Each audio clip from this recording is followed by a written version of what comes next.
esto que lo aprendan bien, ¿no? Y sobre todo las características típicas, ¿no? Les decía la clase pasada que los niños a veces no leen los libros y tienen una clínica que no se parece al 100% a lo que dice la clínica, pero el 99% de los niños sí y tienen ese comportamiento clínico. Entonces es importante que aprendan a hacerlo, ¿no?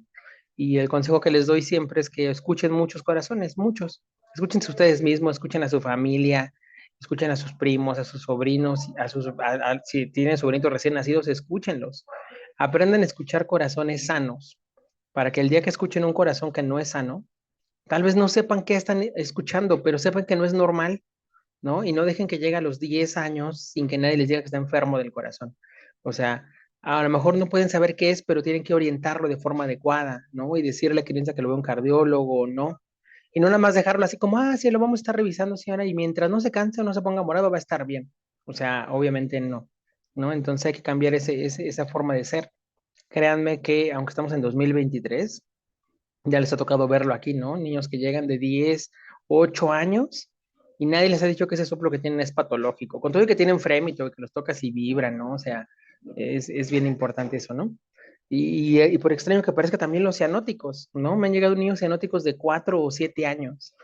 Gente que, por ejemplo, una historia de una señora que siempre les dijo que los doctores que su hijo estaba mal porque estaba morado y que todos los doctores de su pueblo donde venía le decían que era todo normal, que no tenía ningún problema.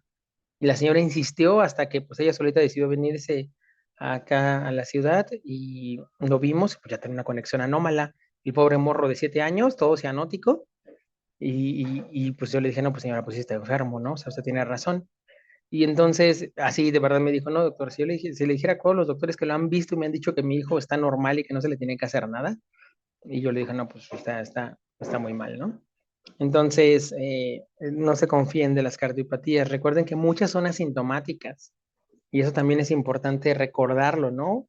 Les decía el otro día que desde mi punto de vista de cardiólogo, la comunicación interauricular es la más difícil de diagnosticar de todas las cardiopatías, porque puede ser asintomática, puede no tener soplo, a veces solo es un bloqueo de rama en el electro y a veces ni eso, a veces una radiografía un poquito diferente a lo normal.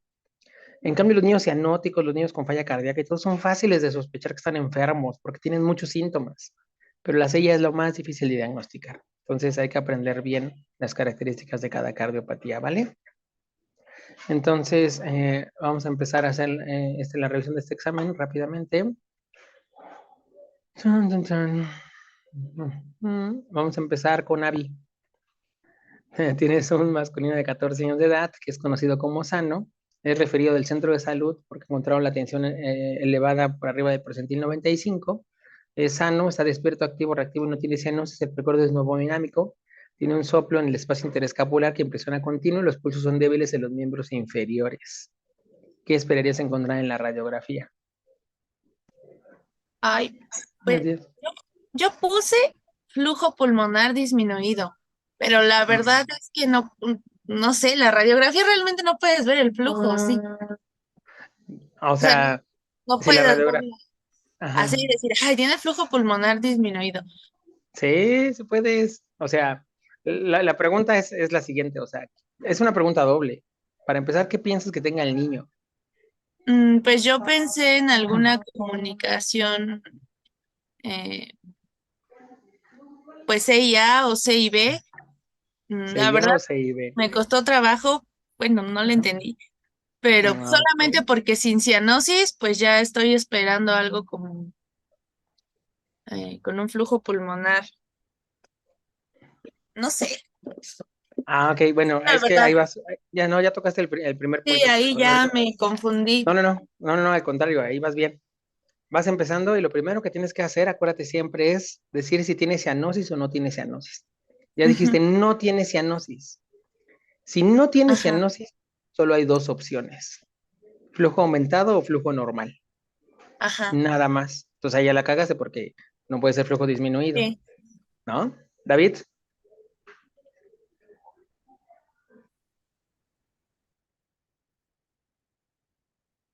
ajá.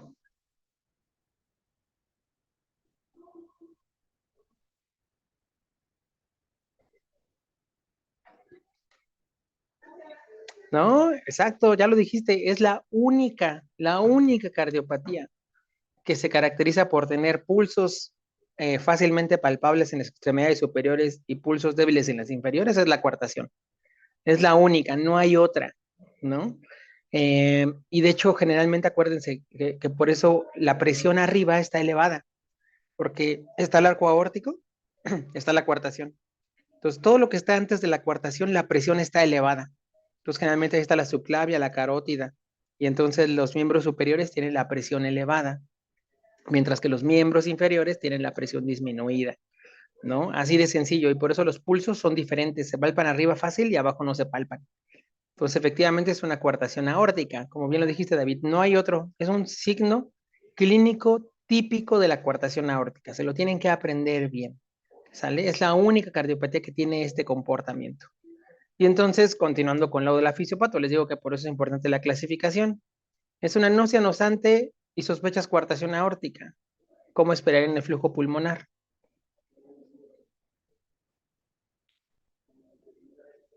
Normal, exactamente, ¿no? Porque acuérdense, las cardiopatías congénitas de flujo pulmonar normal son la estenosis aórtica, la estenosis pulmonar y la coartación aórtica, ¿no? Ojo, también ahí va un comentario. Hay muchas más cardiopatías, hay muchas más, muchísimas, pero solo hemos visto las más comunes, que son las que seguro les va a tocar ver. Si hay una cosa compleja o algo, eso ya nos tocará a los cardiólogos, pero lo más común sí es lo que les va a tocar ver, ¿no? Y esa historia de 14 años, créanme que es real, ¿eh? Ah, si ha llegado niños así. Entonces, efectivamente, es flujo pulmonar normal porque es una coartación aórtica, ¿vale? Entonces, Melanie, tienes un niño de 2 años de edad que es conocido como sano.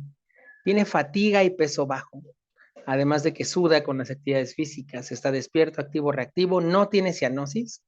El precordio es normodinámico y tiene un soplo continuo en el foco pulmonar. Tiene patomegalia, 1 centímetro debajo del borde costal, los pulsos son saltones en las 4 extremidades. ¿Qué esperarías encontrar en la radiografía? Lo mismo, es una pregunta doble. Bueno, ahí la verdad lo leí, solamente me quedé con los pulsos saltones en las cuatro extremidades. Supongo que se Ajá. refería a que de un lado aumentados y otros, bueno, en unos, ajá, aumentados y disminuidos. Entonces yo pensé en persistencia del conducto arterioso.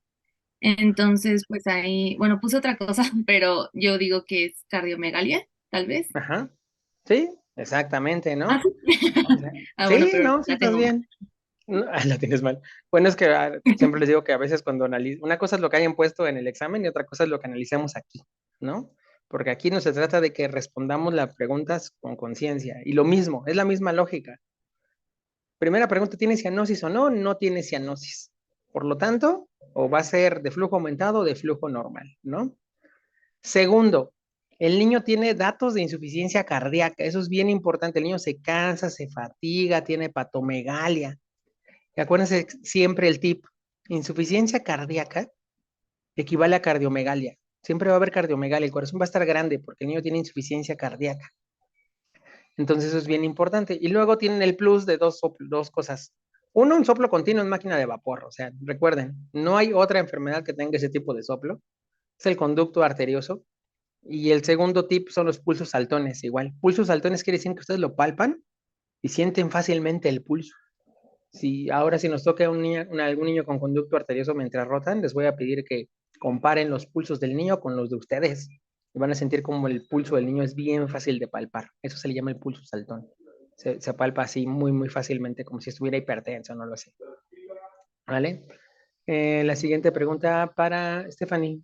Tienes un niño de 2 años de edad que es conocido como sano, tiene fatiga y peso bajo, además de diaforesis con las actividades físicas. Está despierto, activo, reactivo, pero tiene cianosis. El precordio es normodinámico. El soplo es sistólico en el foco pulmonar. Tiene un segundo ruido desdoblado, amplio y fijo. Y el hígado está por centímetro por debajo del borde costal. Los pulsos son normales en las 4 extremidades. Lo mismo, una pregunta doble. ¿Qué pensarías que tiene y cómo esperarías escuchar la radiografía? Bueno, lo primero es que ya tiene cianosis, ¿no? Ajá. Entonces, cianosis sería con flujo pulmonar disminuido a la radiografía. Y, oye, es que no sé, en eso tuve mucha duda. No sé sí estoy bien, pero yo sospecho como de una tetralogía de Fallot, No, no, ¿no? no, no. Ahí te va, lo mismo. Cianosis o no cianosis, ya dijiste que sí tiene cianosis y por lo tanto solo hay dos opciones, ¿no? Puede ser de flujo aumentado o de flujo disminuido. Ahora bien, acuérdense, las diferencias entre estos dos grandes grupos, que es precisamente lo que tenemos que quedar claro el día de hoy, es que las que tienen flujo pulmonar aumentado van a causar cardiomegalia e insuficiencia cardíaca. Ejemplos de ellos son la transfusión de grandes vasos, la conexión anómala total de venas pulmonares. Mientras que las que tienen flujo pulmonar disminuido no generan insuficiencia cardíaca, generan mucha cianosis, como la atresia pulmonar y la tetralogía de Fallot, ¿no? Esos fueron los 4 ejemplos que vamos a ver el día de hoy. Atresia pulmonar y tetralogía de Fallot tienen flujo disminuido, pero no generan cardiomegalia y no generan insuficiencia cardíaca. Más bien pueden presentar estado de choque si es el neonato, por ejemplo, y la atresia pulmonar se manifiesta con choque y el neonato se pone mal. Mientras que los niños grandes son los niños que llegan a tener Fallot, porque por eso Fallot es mejor tolerada, por eso es lo más común, porque el niño Fallot sobrevive. Entonces, si tienes insuficiencia cardíaca, recuerda que tienes que pensar en flujo pulmonar aumentado. Y entonces luego viene otra clave. Tiene un soplo sistólico en el foco pulmonar con el segundo ruido desdoblado, amplio y fijo. ¿Eso a qué se parece? ¿Qué cardiopatía de las que ya hemos visto tiene un soplo sistólico eyectivo pulmonar con el segundo ruido desdoblado, amplio y fijo? El CIA. La comunicación interauricular, exacto. Entonces, esta sopla exactamente igual que una comunicación interauricular, solo que el niño tiene cianosis. Se comporta como una comunicación interauricular muy amplia y el niño tiene cianosis. Y el tip es eso, que esta cardiopatía tiene a fuerzas una comunicación interauricular porque si no el niño se muere. ¿Alguien sabe cuál es? Cianosante de flujo aumentado.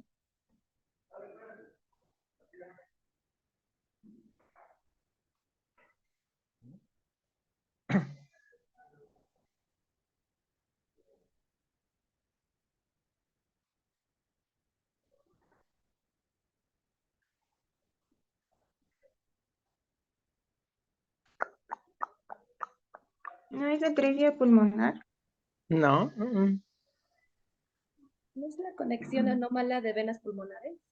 Sí, es la conexión anómala total de venas pulmonares. Entonces, les digo que las cianosantes son más difíciles de entender, pero acuérdense, solo vamos a ver 4, que son las 4 más comunes. De flujo aumentado es transposición y conexión anómala. Y de flujo disminuido es Fallot y atresia pulmonar. Pero aquí viene una clave bien importante, mucho ojo. ¿Ustedes creen que llega un niño de 2 años con transfusión de grandes vasos? No. No, ¿Ustedes creen que llegue un niño de 2 años con atresia pulmonar? No, no tampoco. exacto. Entonces, mucho ojo ahí. Atresia pulmonar y transfusión de grandes vasos son enfermedades que solo se manifiestan en el recién nacido. ¿Están de acuerdo? Porque son enfermedades graves. Si no, el niño se muere. No va a llegar un niño de 14 años con transposición, o sea, no.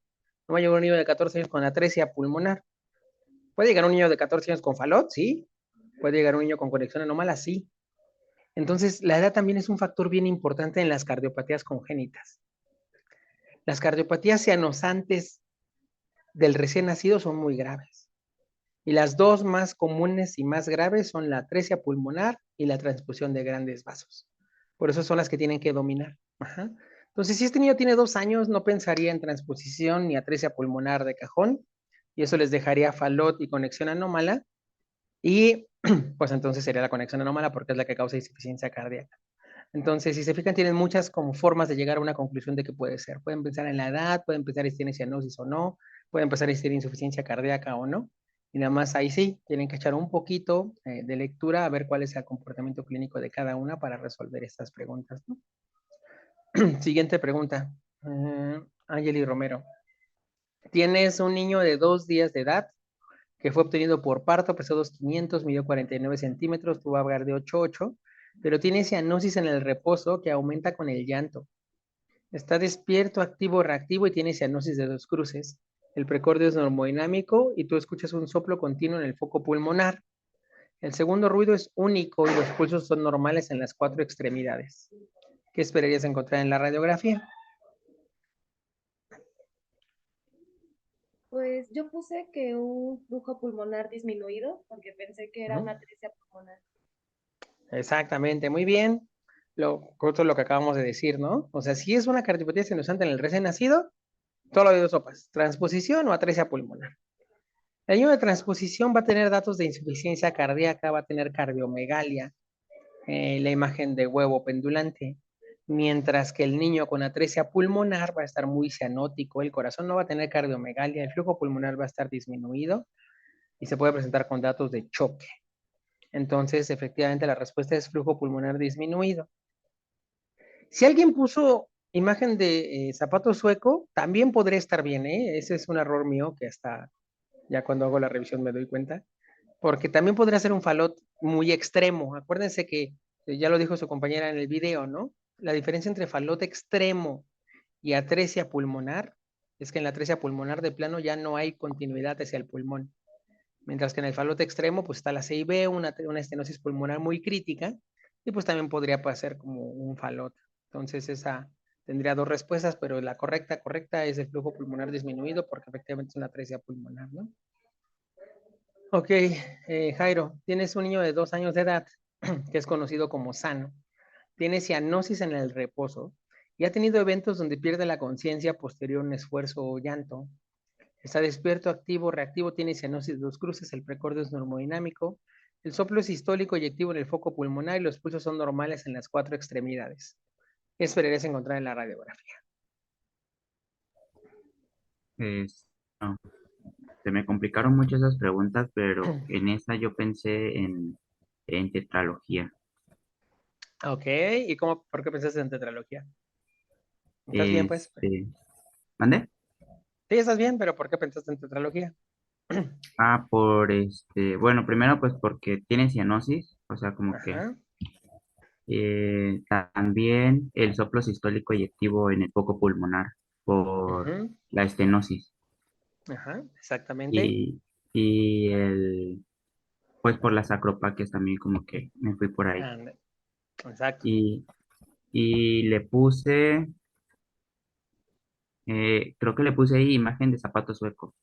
Sí, correcto. Efectivamente es un falot, ¿no? Recuerden que el falot es una cardiopatía cianosante de flujo disminuido. Entonces, el paciente al vivir con hipoxia va haciendo las acropaquias. Como la estenosis pulmonar es lo que genera la clínica, eso es donde se presenta el soplo. Pues tiene un soplo eyectivo pulmonar. Y la otra clave es importante que dice que cuando tiene eventos en los cuales pierde el conocimiento, cuando llora o hace berrinche. Eso es lo que su compañera en el video les habló de la crisis de hipoxia. La crisis de hipoxia es un evento bien importante que hay que entender del falot. El falot, acuérdense que tiene 4 malformaciones: la comunicación interventricular, la aorta cabalgando, la estenosis de la pulmonar y la hipertrofia del ventrículo derecho. Entonces, cuando el niño se enoja, libera adrenalina, el corazón aumenta la frecuencia cardíaca y teóricamente tendría que aumentar el flujo, ¿no? Pero el problema con el falot es que debajo de la válvula pulmonar hay una estenosis. Se le llama estenosis infundibular. Es una estenosis infravalvular, está por debajo de la válvula, como vimos el miércoles, ¿no? Entonces, al estar por debajo de la válvula, la obstrucción está dentro del corazón. Tiene receptores adrenérgicos. Y cuando también se activa la adrenalina, si de por sí ese lugar está chiquito, se espasma aún más, se cierra más y menos flujo llega al pulmón. Y en ese momento se presenta la crisis de cianosis o la crisis de hipoxia. Menos sangre se va al pulmón, hay más cortocircuito de derecha e izquierda, el paciente se pone acidótico, hipóxico, se desmaya, convulsiona e incluso puede fallecer. Entonces la crisis de hipoxia, como también lo comentó su compañera, es una urgencia bien importante en el falot porque puede llegar a fallecer el niño. ¿Sale? Entonces es bien importante ese punto. Esas fueron las preguntas difíciles, lo demás ya fue lo fácil. Michelle, no, perdón, se define como la cantidad de volumen que expulsa el ventrículo en un minuto. Ah, ese es el gasto cardíaco. Exactamente, gasto cardíaco, la cantidad de sangre que expulsa el corazón en un minuto. ¿Quién me falta preguntarle? Ángel y Yasmín. ¿A qué se debe el cuarto ruido cardíaco? Ay, creo que no está, ¿verdad? No. Vamos a ponerle falta. Muy bien. Melissa, misma pregunta. Sí, yo le puse que es una contracción brusca y rápida de las aurículas y se Ajá. da cuando, bueno, que se da cuando y sobre los ventrículos, cuando esos están como, que tienen como un cierto grado de rigidez. Ajá. Sí. Muy bien. Con que pusieras que era la contracción auricular y suficiente. Ahí siempre me gusta explicarles cosas importantes con los ruidos cardíacos. Normalmente acuérdense que escuchamos el primer y el segundo ruido cardíaco, ¿no? El dub dub. Es lo que normalmente escuchamos cuando escuchamos el corazón. El tercer y el cuarto ruido, recuerden que normalmente no se escuchan, pero ahí viene lo que siempre se les hace difícil de entender. No se escuchan, pero ahí están. Es decir, el oído humano no es capaz de escucharlos. Les pongo el ejemplo del silbato del perro. El humano no oye el silbato del perro, pero el perro sí. Sí existe el sonido, ¿no? Pues pasa lo mismo con el primer y segundo ruido. Siempre los escuchamos. El tercer y el cuarto ruido no los escuchamos, pero siempre están ahí.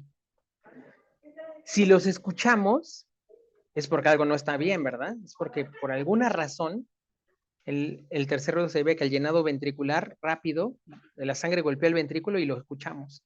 Entonces imagínense, para poder escuchar ese ruido, el ventrículo tiene que estar rígido, duro, y la sangre tiene que golpearlo con mucha fuerza. Y la patada auricular provoca el cuarto ruido cardíaco. Pero igual, para que escuchemos ese ruido, la aurícula se tiene que contraer con mucha fuerza. Y eso lo hace cuando el ventrículo está enfermo. Entonces, mucho ojo. Primer, segundo, tercero y cuarto ruido son ruidos cardíacos normales. Pero normalmente solo escuchamos primero y segundo. Si escuchamos tercer y cuarto ruido es algo patológico. No los tenemos que escuchar. Es como si alguno escuchara el silbato del perro. No es porque mejoró su audición, es porque el silbato del perro se echó a perder, ¿no? Ya no funciona, no da los decibeles que debería. Entonces, eso pasa con el tercer y el cuarto ruido, ¿no? Si ustedes escuchan el tercer y el cuarto ruido, no quiere decir que se escuchan mejor, sino que el corazón está enfermo, ¿vale? Muy bien. Marcelino. Las cardiopatías congénitas cianosantes se pueden clasificar en dos tipos de acuerdo a la radiografía. ¿Cuáles son? Esa la verdad no me la supe. Pues acabamos de decirlo como 10 veces ahorita. ¿En serio? Es que como está trabando Sí. mucho esta cosa, cada rato se me anda trabando y por eso mejor apagué la cámara ahorita. No escuché entonces. Bueno, Pues pero ya pues sería dime. el flujo Alto pulmonar flujo aumentado y pulmonar. disminuido. Exactamente, ¿no? Nada más flujo aumentado y flujo disminuido. No hay más sopas. Y las no cianosantes, acuérdense que solo son flujo normal y flujo aumentado. Muy bien. No, pues ya va la segunda vuelta. Jairo, ¿cómo se oculta el soplo típico de un paciente en el conducto arterioso permeable? Híjole, esa la verdad no me la supe, pero yo creo que No le manches. puse, Ajá. este, ¿qué le puse? Ya lo Mm, dijimos como 10 veces. creo que es sistólico eyectivo. No manches, ya acá reprobado. Sí, Marcelino. Ajá. Sí, Ese Marcelino. no es continuo. Es que es Exactamente, continuo acuérdate. en máquina de vapor, ¿no? Exactamente. Como siempre hay más presión en la aorta que en la pulmonar, todo el tiempo pasa sangre, todo el tiempo, no importa el momento del ciclo cardíaco, siempre hay más presión en la aorta que en la pulmonar. Por eso el soplo es continuo y se le llama en máquina de vapor, ¿no? Stephanie, ¿cómo se escucha el soplo típico en una CIA? Puse sistólico eyectivo en foco pulmonar. Exactamente, sistólico, eyectivo en el foco pulmonar. Ahí el problema con la CIA es que mucha sangre pasa de la aurícula izquierda a la aurícula derecha. Esa mucha sangre pasa de la aurícula derecha al ventrículo derecho. Y a la hora que toda esa sangre quiere salir por la pulmonar, es demasiada sangre y la pulmonar es relativamente pequeña. A eso le llamamos una estenosis relativa de la pulmonar. La pulmonar no está chiquita, Pero como hay tanta sangre en el ventrículo derecho, a la hora que la sangre quiere salir por ahí, se genera turbulencia y por eso el soplo es eyectivo pulmonar, porque se presenta precisamente en la válvula pulmonar el problema. Avi, ¿y el soplo típico de una CIB? Yo puse sistólico regurgitante en mesocardio. Histórico regurgitante en el mesocardio, exactamente. También decimos que se irradia en barra a la derecha. Karen Galvez, no sé si estás en este momento.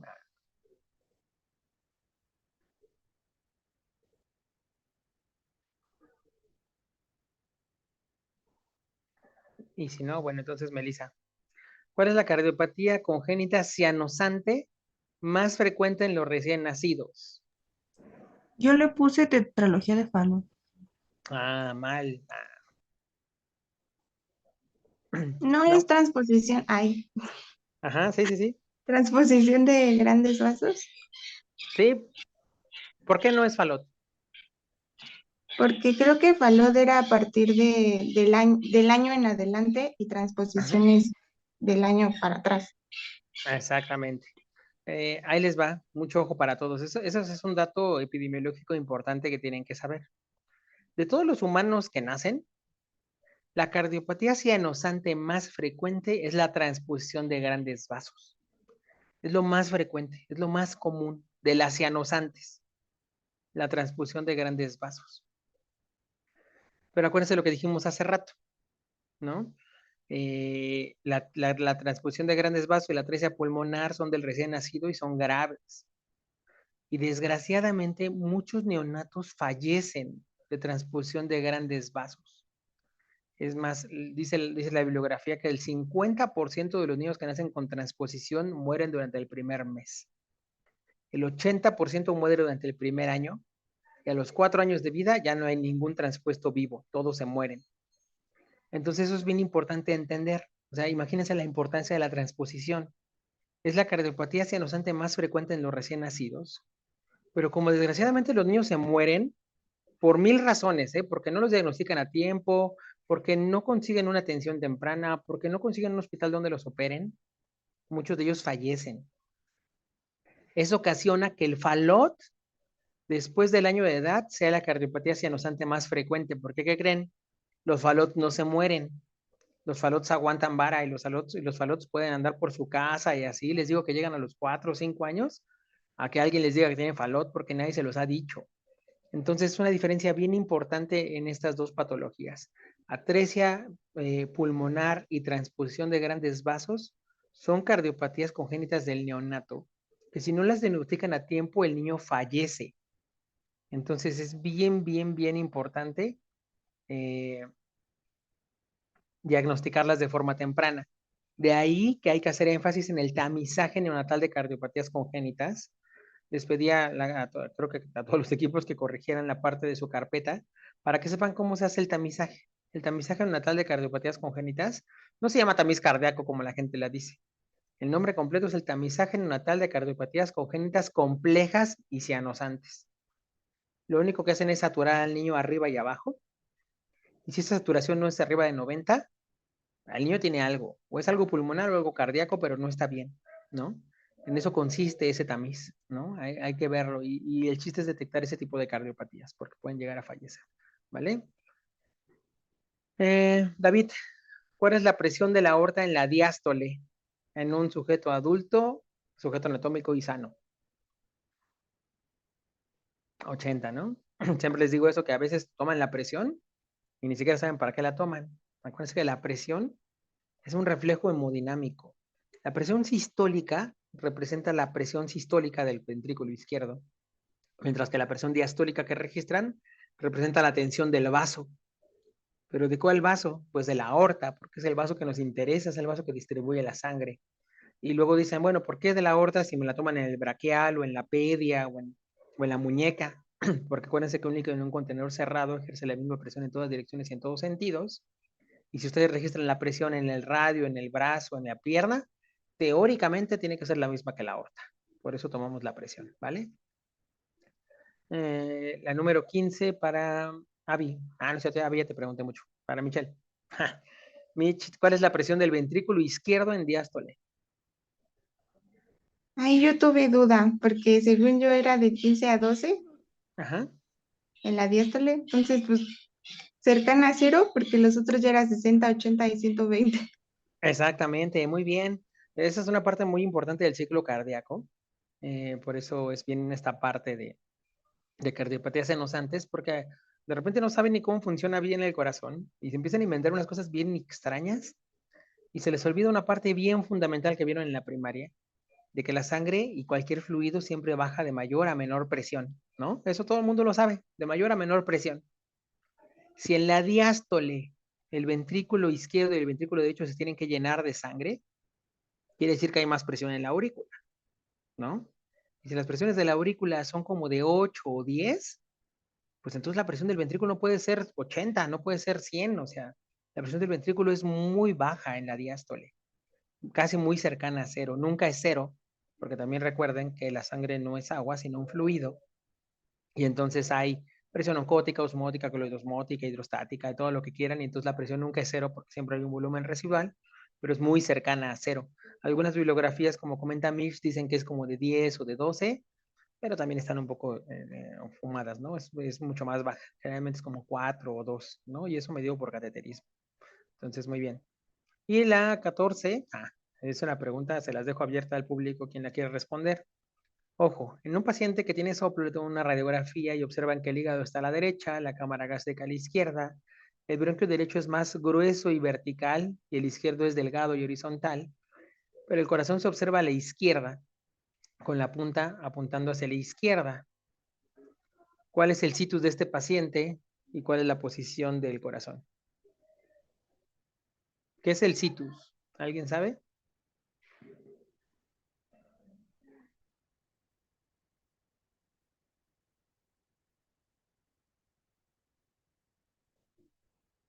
Ajá.